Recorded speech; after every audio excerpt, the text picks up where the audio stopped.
Hello everyone, welcome back to my channel. Chicken fry easy recipe ఎలా చేద్దామో చూద్దాం రండి. ముందుగా చికెన్ పీసెస్కి ఉప్పు, కారం, పెరుగు వేసేసి కుక్కర్లో ఒక 2 విజిల్స్ రానిచ్చి పక్కన పెట్టుకుందాము. తర్వాత ఒక గిన్నెలో మనము ఆయిల్ ఎంత సరిపడా ఆయిల్ తీసుకొని అందులో మసాలా అంటే చెక్క, లవంగాలు పక్కన కుక్కర్లో ఉడికించి పెట్టుకున్న చికెన్ పీసెస్ ఏవైతే ఉన్నాయో అవి వేసేసి ఒక 2 మినిట్స్ ఫ్రై చేసిన తర్వాత అల్లం వెల్లుల్లి పేస్ట్, ఒక స్పూన్ అల్లం వెల్లుల్లి పేస్ట్, ఒక ఆనియన్ ఆర్ 1.5 ఆనియన్ మీరు పేస్ట్ చేసి వేసుకోవచ్చు. ఇది జస్ట్ లైట్ గ్రేవీ కోసం అనమాట.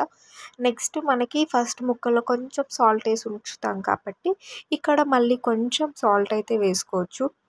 బికాస్ సాల్ట్ తక్కువ ఉంటుంది, ముక్కలో కొంచెమే వేస్తాం కాబట్టి.